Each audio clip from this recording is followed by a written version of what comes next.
welcome. My name is Ayaka, and I am a consultant with LSAT Unplugged. I'm focusing a lot on the admissions process for law school. I've been with the LSAT Unplugged as a TA for about a year. And in that year, I got really into going into applications, helping people write their essays, personal, diversity, optional, addenda, all of that fun stuff. And I became a consultant in that. So I'm happy to be here. I'm excited to kind of answer all of the questions that you may have. Glad to see so many people here show up on their Sunday. So thank you all for taking the time to do that. I know it's the weekend going into Thanksgiving, so we might be traveling or we might have plans with family, but I really do appreciate you taking the time. So today, I know in the email that Steve sent out, he was talking about how this class can help you customize your application for law school, which I think is really important. And it's the piece that people don't think about until maybe a couple weeks into kind of setting up their application. So I really wanted to come in today and really talk about how we can do that in a way that is productive and in a way that is that meshes well with what you are trying to do with your application. So I'm going to do a little spiel hopefully in about 10 to 15 minutes, and then I'll open the room up to questions. Feel free to either put your questions in the chat, or once I open the room up for questions, you can also come off mute and ask questions. So hopefully that works for y'all. So let me just share my screen, and just so you know, there's no information on the slides that I'm going to show. It's just give me a marker for us to kind of guide our conversation. So here we go. I'm sharing my screen. Hope everyone can see that. Hope it's big enough. So we're really talking about how to customize your application. And there's many places to your application. Of course, there's the personal statement. There's also optional essays. There's diversity statements, all of that. And we get questions on how do I bring myself out better in those essays and all of that. So this is kind of your guiding three principles when you look at your application.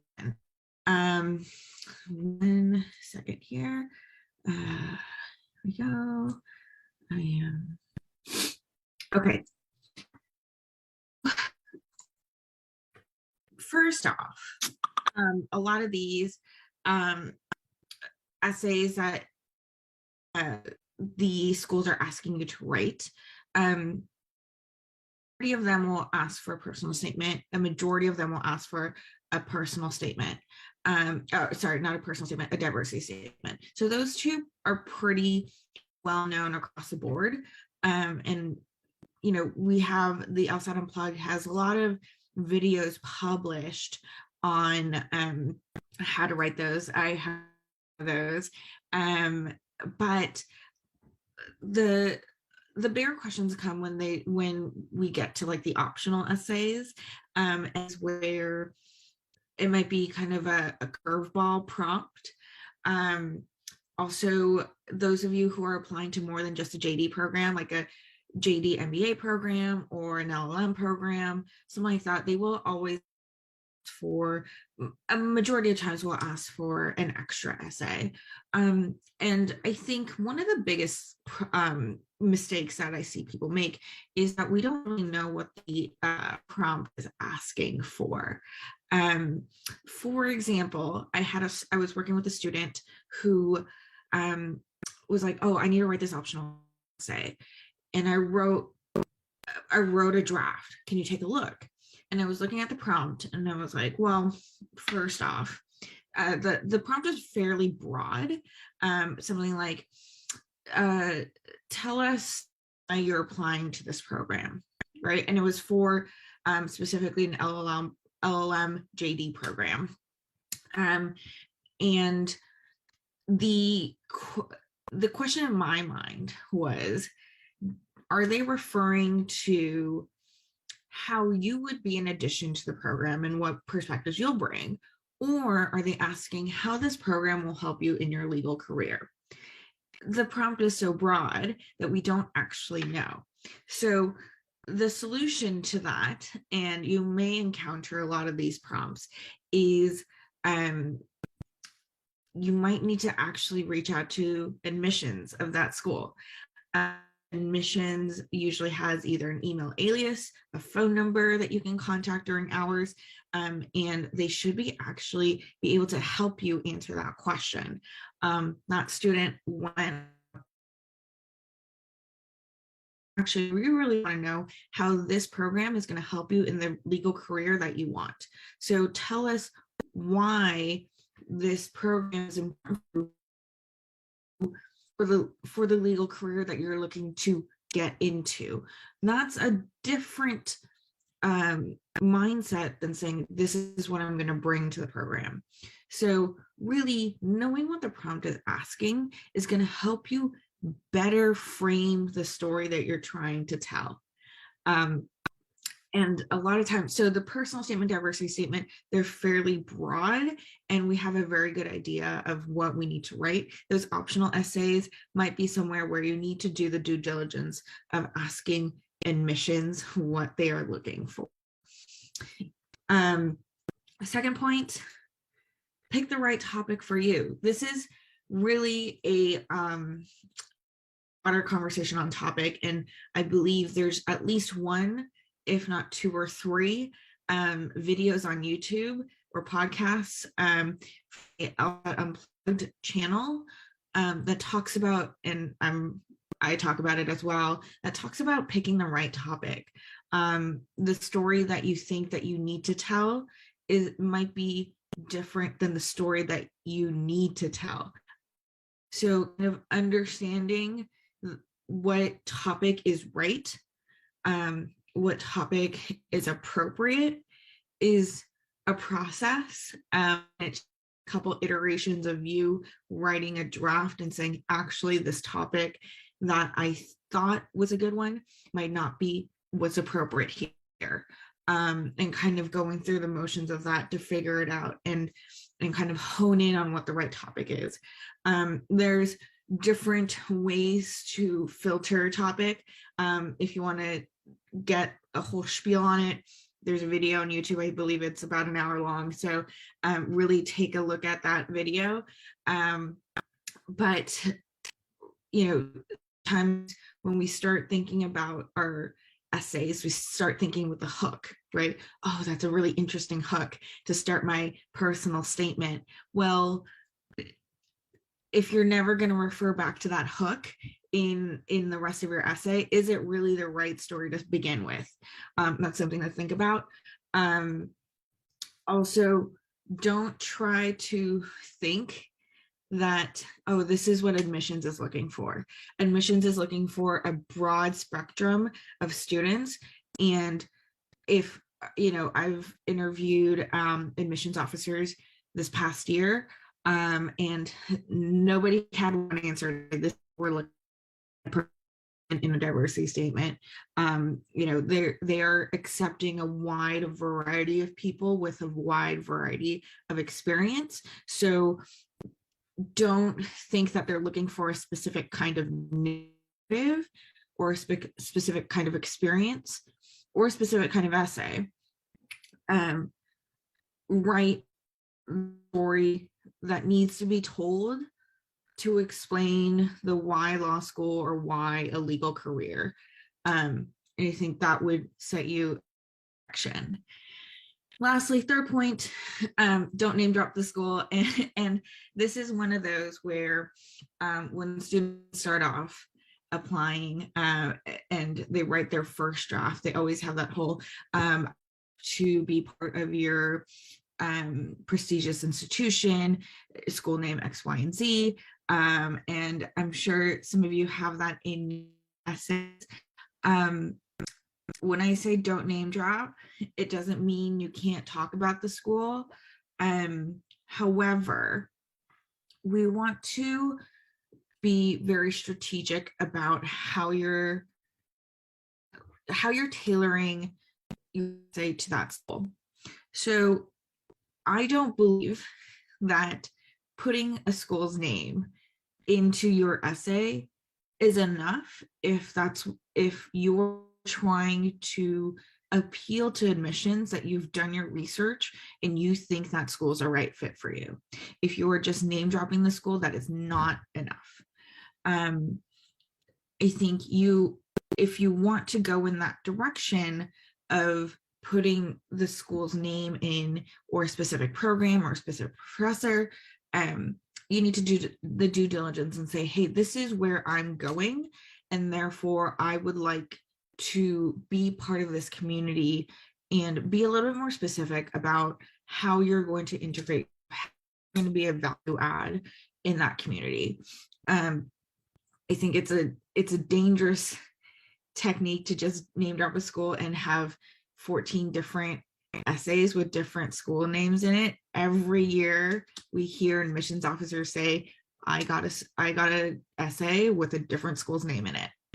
And that might not kill your chances of going to that school, but I don't think anyone needs the stress of thinking, oh my gosh, I sent the wrong essay to the wrong school. So if you're going to name drop a school, don't even do it. Just write a generic essay that you can send to multiple schools. And if there's a top school out there that you're like, this is my dream, this is where I want to go, this is where I want to be, then maybe customize that 1 or 2 essays. But beyond that, I don't think that's where your time and energy should be going.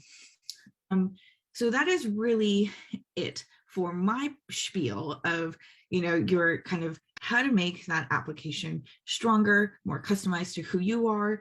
I would love to open the floor up to questions. If I can find the chat box here, feel free to drop any questions in the chat.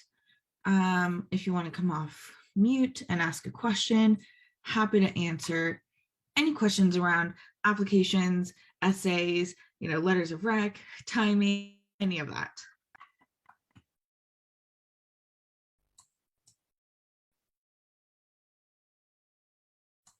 I'm not quite a group today. Can I go ahead and come off mute, or however makes you feel comfortable?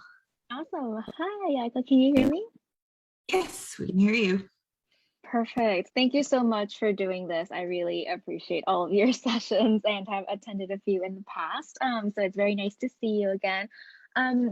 My question specifically is that I was wondering if you can talk more about how within different, one thing that I'm struggling with is that writing my different essays, in my personal case, I know that I want to go to law school to work on essentially reforming the mental health system through using the legal field.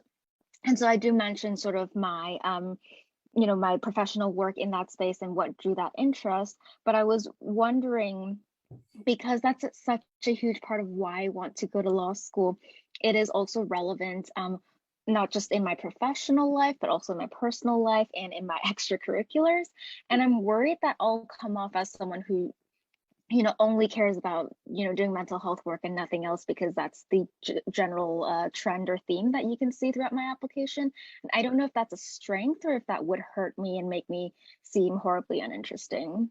Of course, I'm not writing the same essay over and over. And I talk about whether it's my personal example, volunteer work that I did, professional work that I did, policies that I've worked on. But I just would love to hear your thoughts on this. Thank you so much.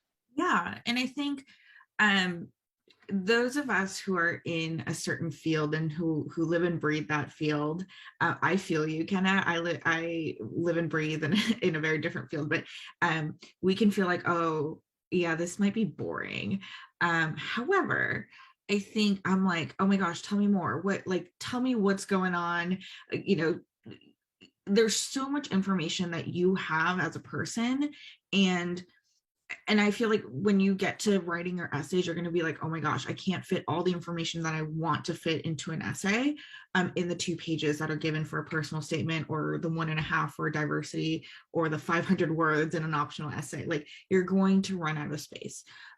So I think really organizing what you want your application to say as a whole is probably key for your application, and then piece together so that application is a pie, right? And then you have that personal statement piece. What are you going to talk about there with regards to, let's say, your experience in the mental health field, and then maybe in the diversity statement, like a different take of that mental health experience. And then if there's an optional essay, some schools have optional essays that ask specifically, why are you applying to the school? That can be a very targeted essay around, saying like, there's this program that you guys have, and I think, my experience, I can bring a lot to it, but I'm going to learn X, Y, and Z, and I can be that cross point. So I think there's different ways to frame the essays, even though you may be talking about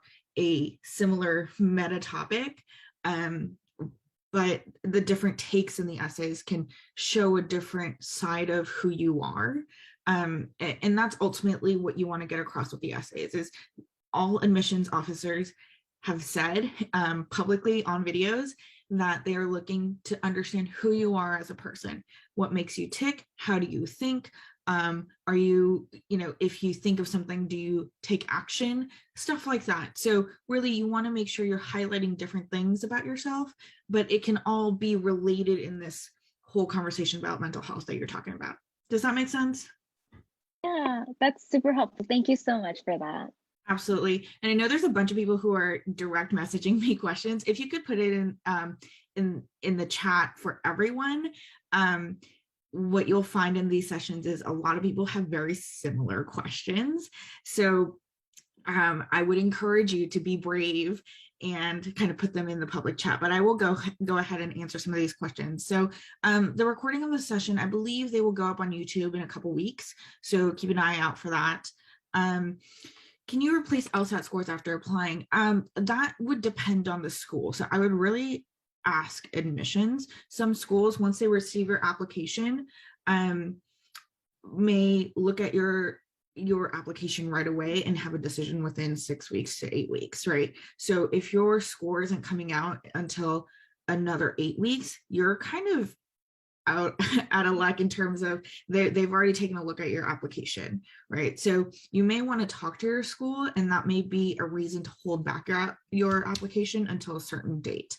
But I can't give you a general answer on that. Vanessa, you asked for letters of rec. Is it bad that if it's only one employer who is writing, non-traditional student, don't have any communication with my professors, and I don't think they would remember me. Okay, so Vanessa, I don't know how long you've been outside of school.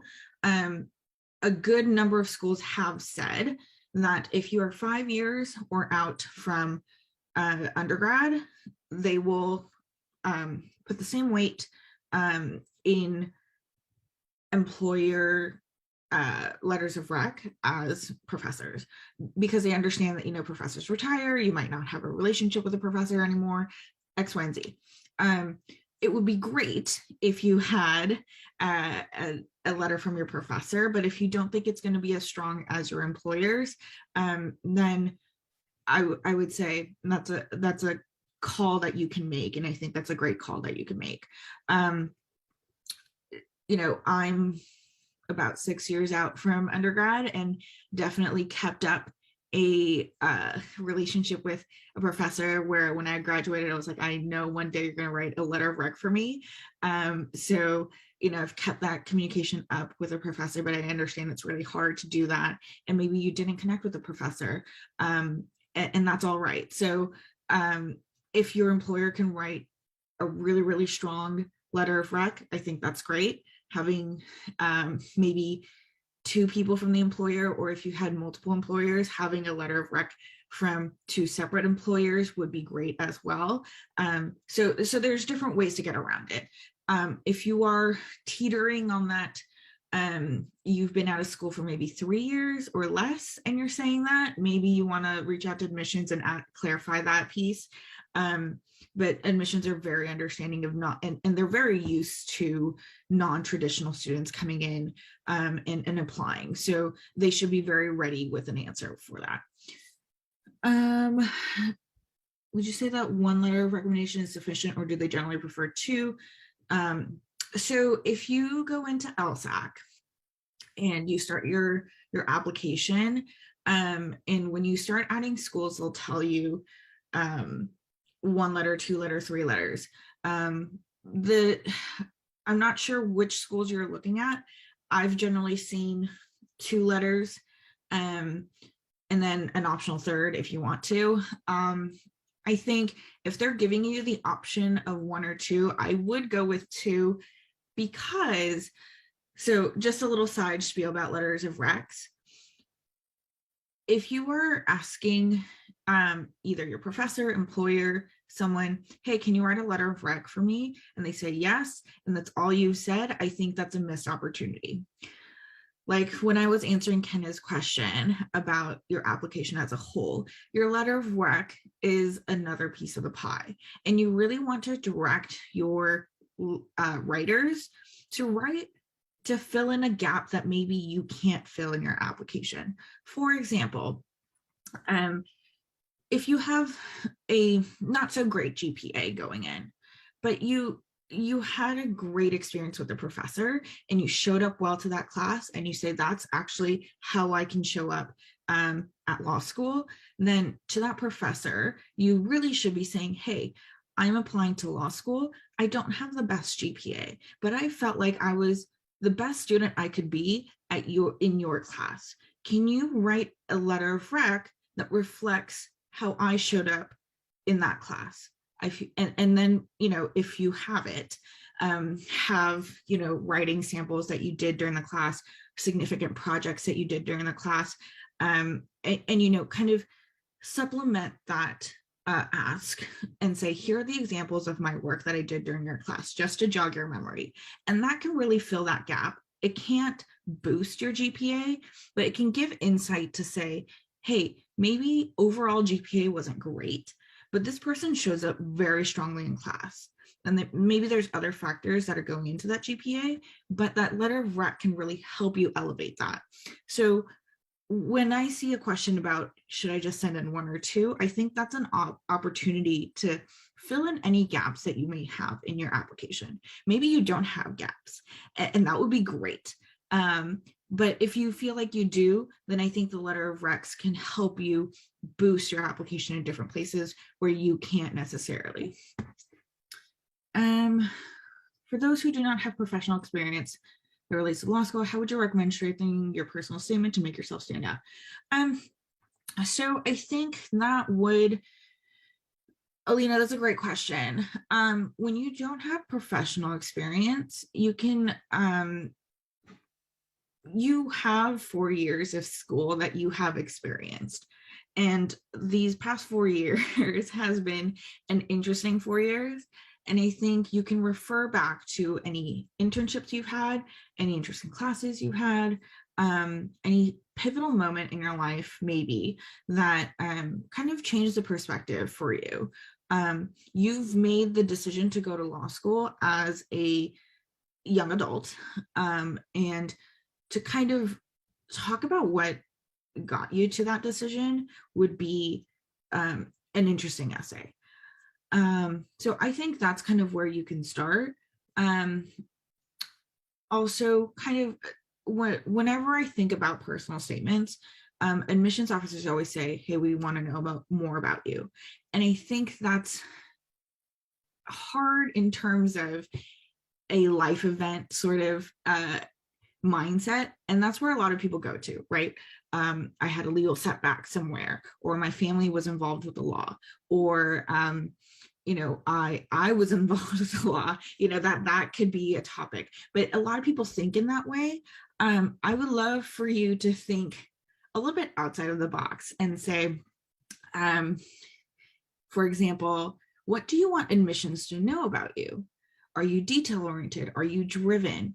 Can you make your own goals, and once you achieve them, move the goalpost for yourself and challenge yourself more. Are you a self challenger? Stuff like that. That could be a lot more interesting than saying, well, I took this class and it made me really think about the legal system in America, and therefore I'm pursuing a law degree. Not a bad essay, but it could be a little bit more interesting. Chantal, do you think it's more important to turn in your application sooner or wait for a better LSAT score, turn in your application later in the process? In general, this is very general, so it depends, but I take Steve's general advice that a better LSAT score is probably better. So I would wait for, if you know for sure you can get a better LSAT score, wait for that LSAT score. My personal statement includes aspects of a diversity statement, being an underrepresented minority, various obstacles faced. Should I write a diversity statement? Okay, so one point about diversity statements: the law schools do not limit diversity statements to race, gender, religion. They also say any interesting work experience.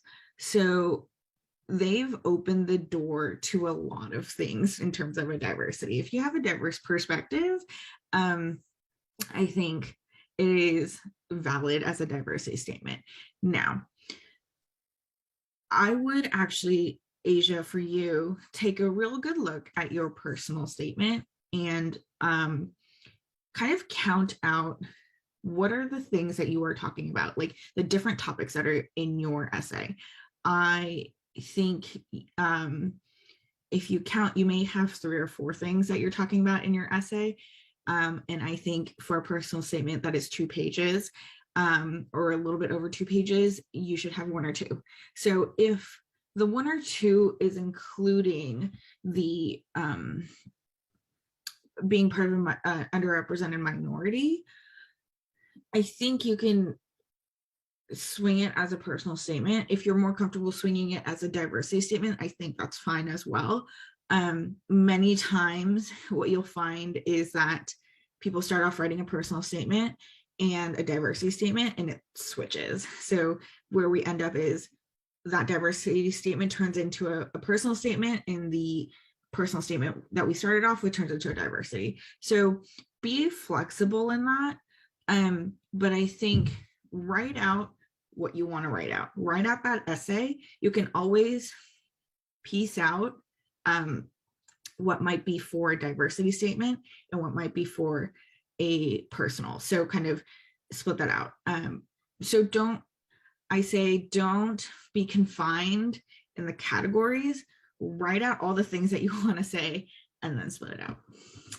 Jacob, you're a Canadian law school applicant. In regards to letters of recommendations, do you know if the same amount of weight is put behind it as an American school?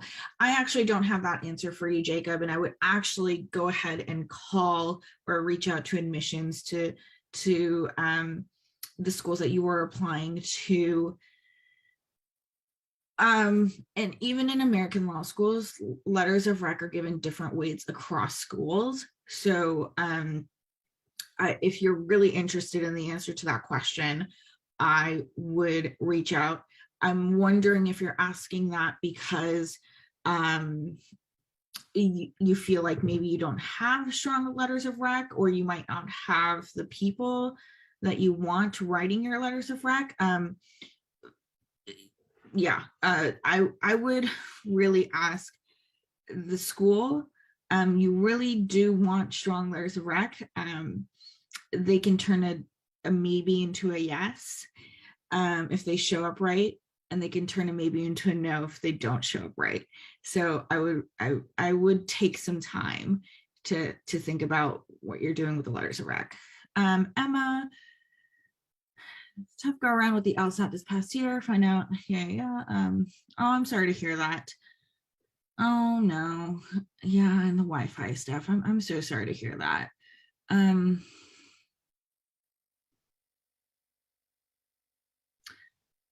Okay, so Emma, thank you for sharing that information. I appreciate you asking that, and my heart goes out to you.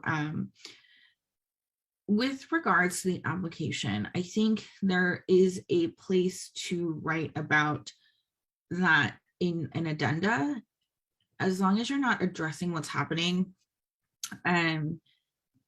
extensively in, let's say, your personal statement or your diversity statement. Granted, admissions always says we don't want to have question marks at the end of reading your application. So, for example, if they see multiple LSAT scores, I think you are better off writing an addenda and explaining what's going on, especially for yours, because of the circumstances. I think you would be better off writing an addenda and explaining what went on. If you are planning to take the LSAT again, let's say for January, I would probably wait for that score to come out and then apply. You are still right smack in the middle of the application cycle. So I don't think you're doing yourself a disservice by waiting until January, but also address the other times and what was going on. But thank you for sharing, Emma. Yeah, so when is the best time to purchase CAS? If you haven't purchased CAS yet and you're applying by December 31st, I think it would do you well to purchase. I am not LSAC, or nor sponsored by LSAC, so that is not that's not motivated anything else besides timeline. If you don't open up your CAS, you can't turn in your transcript, which because we are in the busy season and school has started, and that's school will be out mid-December at the latest, I think. You do want to get your transcripts in ASAP. They can take up to, I think, a month to get into CAS, and depending on when you do it, it will take longer. So I would buy it. First thing you should do, Layla, is to get your transcript in.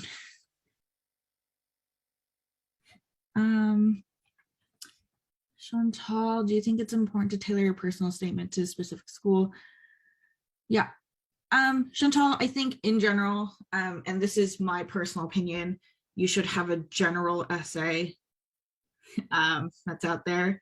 And then for maybe your school that's your top choice, or there's a specific program that you're like, if I get in here, that would be like my dreams come true. I think that is where you can bring in a little bit of personalization and customization of like, this is why I'm pursuing this specific program. I think this is a great fit, X, Y, and Z. Warning, do not kind of swallow brochure and regurgitate it. We see a lot of that.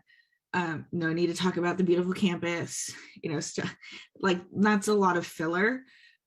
Really get to the meat of why you're drawn to that program, why you're drawn to that school. And maybe you can do one or two of those, but that takes a lot of research and that takes a lot of connection.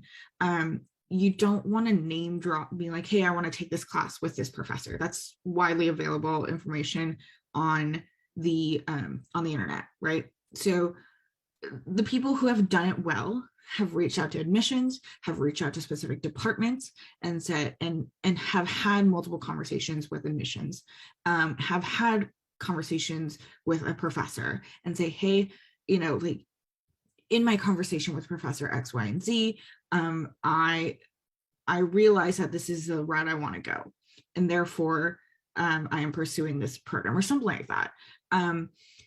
So it takes a lot more work than just writing it. So I think that's something that you should keep in mind when you talk about customizing your personal statement. Oh, okay, Jacob, thanks for the additional information. Question about letters of rec. You see it. So they do not require it for regular applicants. Don't want to rush my reference writers in Canada. They do not use CAS. Okay, so I think it would be really crappy of a school to if they said it's not required, but they gave it a weight that would change to the point where it would change and accept to like they're going to say, oh, this person didn't have a letter of rec, therefore even though it was not required, because this person didn't have a letter of rec, we're not going to give them an acceptance. I think that's not great. So that's my 2 cents out there. If there's any sort of language that says it's not required but highly recommended, I think you should have it. Beyond that, I can't answer that question much further. Cool. Kenna, when in the cycle should you purchase CAS and request transcript if you're thinking of applying to law school? September 22. Okay. I say the applications for the next year will not open up until probably after their application for 21 closes. So, and that application cycle has gotten longer over the course of COVID because everyone's online.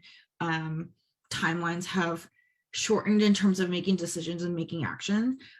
Where so many times you'll see applications open until May for a July start or an August start, right? So really you want to be, I say have that CAS open. Your transcript, unless you are still in school, your transcript is not going to change. If you're out of school for a couple of years, your transcript isn't going to change. So go ahead and open up CAS and then have that transcript in. You can have professors, employers turn in letters of rec early. I had mine turn in during the summer. So, and they just sit in your application. So, that's fine. It's also your comfort in opening up an application. Some people find that to be adding anxiety to their life. So if you're a person who's like, I need all my ducks in a row before I start opening up CAS, that's fine. But I think just know that there are pieces that take a little bit of a process. Letters of rec also is a little bit of a process where you have to enter information for your writers, and LSAC will trigger an email to your letter of rec writers, and then they have to upload the letter. So it is a process. It's not immediate. So I would really kind of keep that in mind when you're applying.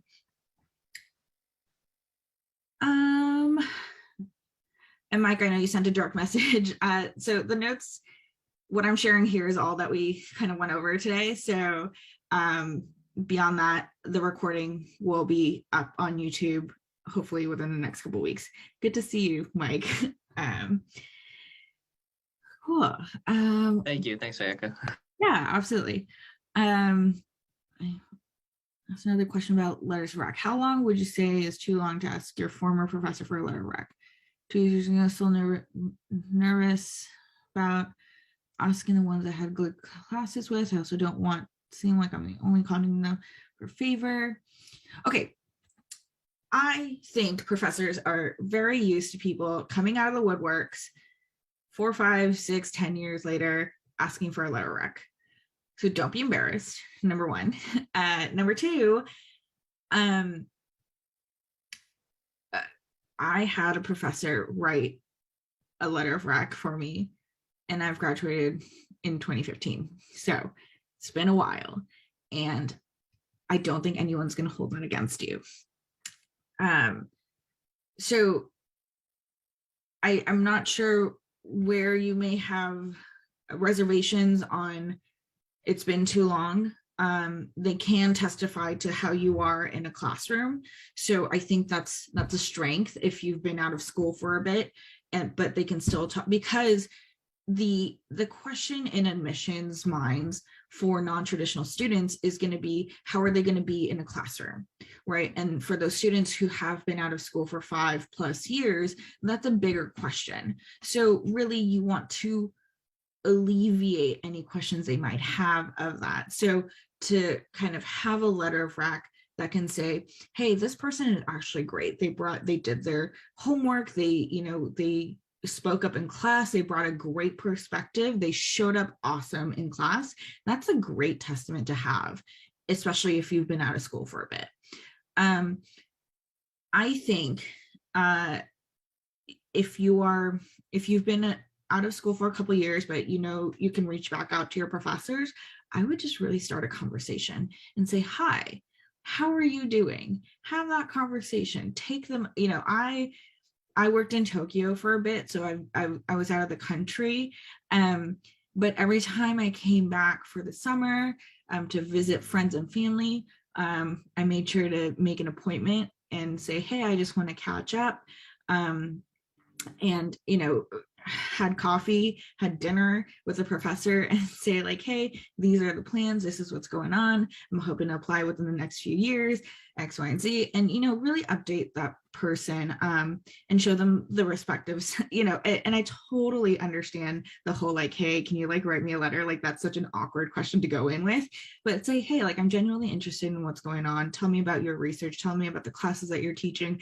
I showed up to a class once because he was like, hey, do you want to, I know you love this class, did you want to like swing by? And I was like, yes, absolutely. So just kind of have that relationship, and you can always build that relationship up. It's hard to let it go down to 0 and then bring it up again. So just if you are teetering on that point of like, oh, I don't know if he will remember me, but I showed up well in his class or her class, I would really try to reach out with an email, or say, hey, do you mind if I show up to your office hours if you can? All of that fun stuff. So I would really ask that and build up that relationship not before, but kind of as you're asking for the letter of rec. Laura, what is the latest month I should apply for the fall 22 cycle? I think the December, January line is about as early as it can get. Yeah, so I think the latest you're teetering in the middle of the pack with January applications, but I've heard, and this depends on which school you're applying to. So if you're applying to T14, you really should have your applications in now to be considered early. For the non-T14 schools, their application cycle is very long. So being in the January will be fine. I think beyond that, you may be teetering on that, like, okay, you're competing with 60% of the other people who are applying that cycle. To November also. So, okay, Laura, if I may double click into your question, you took the November LSAT, don't think you'll be retaking. Great, awesome, great job in taking the LSAT and feeling like that's the score you got and you can go with. I think I would finish up the application during, take this Thanksgiving break, the first week of December, and try to get it in within December. Now, if it's a question between the last week of December and the first week of January, I say take that week to perfect the application. But beyond that, I think if you can get it in December, that's great. If you can get it within January, that's great as well. But I think you're teetering beyond that. I think you would be teetering on the competing with the majority of the applicants. Can insight on EL 250 since my application will have the theme around mental health recommendation on the topic. I'm sorry, I have no idea what you're talking about with the EL 250, so I don't have any advice I can give there. do we send our letters to you so that you can check them? Billy, can you give me some context there? I'm not understanding the question. Well, I mean, just if you wanted to look over just going by each individual letter to see what's good about it and what's not, what needs improvement in it. All right, and this is the letters of rec, right? Yeah, the personal letter. Okay, I'm sorry, there's a lot of noise. So,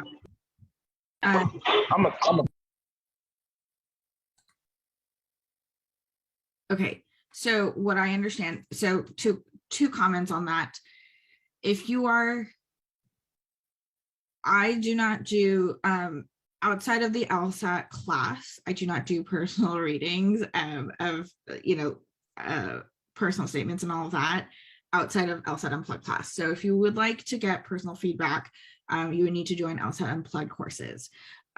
Letters of rec, and I'm hoping that that's where you're asking if you can send them in and get them checked. So letters of rec in LSAC, in the CAS system, there is a place where you can check that you are okay to not take a look at the letter before it gets sent.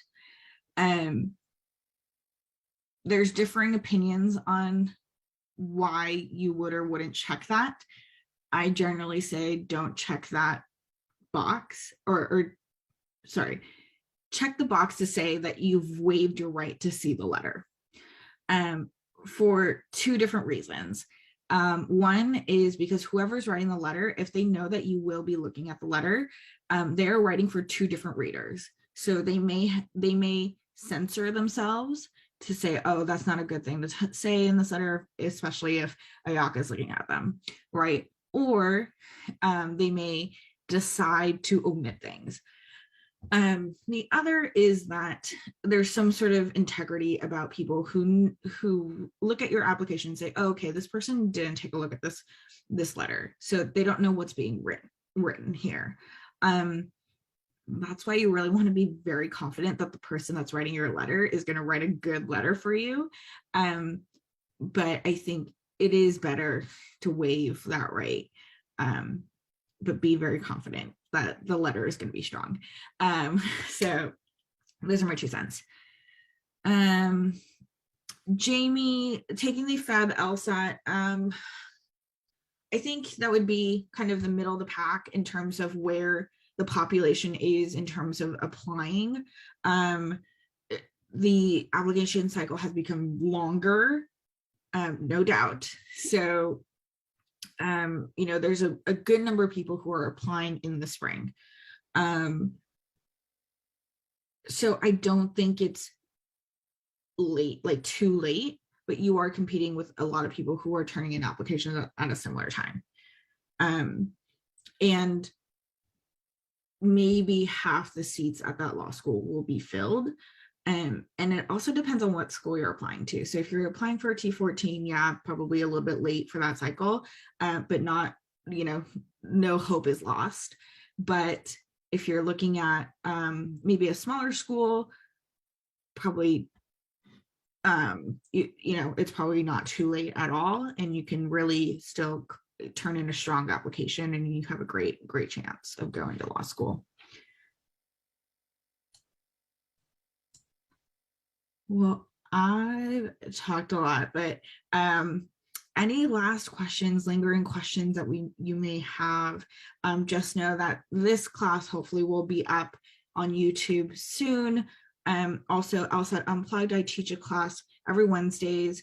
Those get uploaded to YouTube as well, just at a later timeline, but those go to YouTube and the podcast. Billy, we're not doing personal statement critiques here in this class right now. I do run them in the LSAT Unplugged course. The next one is going to be in mid-December, so we'll do that. Yeah, so we do that. mid-December. We have quite a few essays lined up, but hopefully we can get yours in as well if you decide to join the course. And it's a lot of hot seat coaching, not just from me, but from peers as well. So it's a great way to kind of get a perspective on your essay because, and this is something that I said in my last class, I think last Wednesday, is getting someone like me to read your essay is one thing, but also it is great to hear feedback from multiple people who are listening or reading your essay at the same time, not because we're all experts or all of that, but because admissions officers come from all walks of life, as all of us do. So you actually can't dictate who is reading your essay. They may look like you, they may not, they may have a similar interest as you, they may not, they may have a similar background as you, they may not. And you want to make sure that your essay is speaking to in a way that is understandable to all people, but also if that is understandable to all people, but also can communicate the story where it's not overcomplicated. And this is for my people out there who have had careers and who have had a couple years of a career under their belt. It's really hard to kind of put all of that into 2 pages. Your life into 2 pages is insane. And so you want to make sure that the language you're using, the style that you're using, the story that you're telling is palpable to a majority of people. And so, people who are really used to reading essays like me, I have a certain perspective in how an essay should be written, but also people who are just coming by to read that essay, they also have a valid point in saying, hey, like I understood none of that because of the jargon or because of this thing that you're talking about that I'm not 100% familiar with, so I didn't understand it. Those are the things that can really alter how we write our essay. So really having multiple people look at your essay is great. LSAT Unplugged admin, can we get a link to the LSAT Unplugged course dropped in the chat, please? I think there's a good interest out there, so that would be great. Sandra, so just a good LSAT course or how to make a good study schedule for yourself. So LSAT Unplugged is great. They have some great classes that you can take on a weekly basis. Every week there's classes, there's study groups, there's TAs out there. There's also a good slew of information out there that is available for free that you can utilize for your studying. I think a good study schedule, I believe Steve has some on his like the information about LSAT Unplugged. There's some free, I think, study schedules that are out there that can help you kind of frame how you want to study. Sandra, I would love to know what you're looking to do in what time frame, and maybe I can give you maybe 2 cents about it, but yeah, there's some resources out there. Some work for some people, some don't work for others, so really it takes a little bit to find what can be useful to you.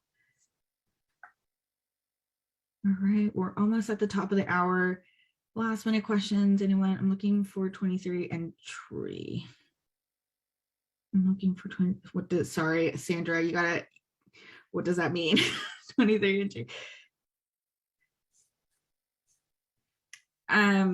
Billy, when I say not to name drop, for people who write their essays in the very last conclusion, they say, I would love to attend your prestigious institution, XYZ university, and that's it. Like that's not helpful for anyone to have that in your essay. So I say don't name drop the school. Okay. Oh, okay. Sorry, Sandra. So 2023 entrant to law school, so you're applying next fall. You have a lot of time, and it depends on where you're starting. So I think if you know, of course, there's always the internet will tell you a lot of things. I do suggest the Power Score books, not sponsored, but having a cohort of people who are applying in the same timeline-ish, studying in the same timeline-ish would be great. And that's what I found at LSAT Unplugged. The course, they're always running courses for every level of person. So finding the right group of people and kind of going to the courses and then kind of studying on your own and having time to study with a study group, that's also important. So I believe there's schedules on LSAT Unplugged if that works for you. There's 3-month schedules, 6-month schedules, all of that out there, and then kind of supplement that with study group, with courses, whether that's through Power Score, 7 Sage, LSAT Unplugged. I think that should help you. Emma, I think 4 pages long. I know there's some schools out there who allow up to 4 pages. I think it's long. And 2 pages is probably the average. I would really take a look at each school, what they're asking for. If they say no more than 2 pages, and if you write 2.5 pages, you're out. So really look at what the school's asking for. In general, I say have the 2-page personal statement. And if you get 2.5 pages, great. You can have those like paragraphs that you're like, oh, I had to cut it for space, but I really want to put it in. Then keep, you can have that as an option, but really keep the 2.5 pages. Even reading, I read a lot of personal statements. Reading a 3-page personal statement is long. I'm not keeping the information from the beginning, and I'm like, okay, I'm done by 2.5 pages. So keep that in mind. Spills over by a paragraph. Spills over by a paragraph. Doesn't meet 2 pages, but it spills over. You got to figure out where to cut. The personal statement, I think my theory in how to write a personal statement is your first draft. Don't think about that page limit. My first draft of my personal statement was 6 pages long. The game is to figure out where to cut. You're going to have to cut some stories that you think are really important. You're going to need to cut a lot that you're like, oh, I wish I could tell this. It's a cutting game. So write all the things that you want to write about, your childhood, what your dreams are, all of those things, everything that you think needs to be written out. That should be 6 to 10 pages, depending on the person you are. And then you should go in and cut, and then say, okay, I can use this for my diversity statement. I can use this in my optional essay. This is my personal statement. And that should really set you up well. Taking the last questions here, Vanessa. Addendum regarding low GPA, what would you suggest a good way to end it? I read mine and I feel like I might leave them questioning. I don't want to read. Okay, so I think for an addenda, I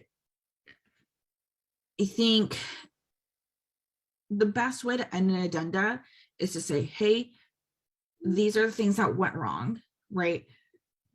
I've learned to overcome those things via personal growth, self-reflection, all of those good things. And then kind of go into how you've overcome them, therefore they're not a problem anymore. I think that's a good way to end it. So let's say, for example, if in your low GPA, it was like you had a lot of anxiety, you dealt with mental health issues, for example, then you can say, hey, I've worked on myself, I've gone to therapy, and I have learned to deal with my triggers, and I am better able to navigate the landscape, and therefore it has not been a problem since. That's a great way to end it, rather than saying, here's my problems, right? So I think that would be a great way to end it. Thanks for tuning into the show. Please subscribe if you haven't done so already to be notified of new episodes as I release them. and feel free to reach out if you need anything at all as you move forward with your prep. I'm happy to help however I can. In the meantime, I'll wish you all the best and take care.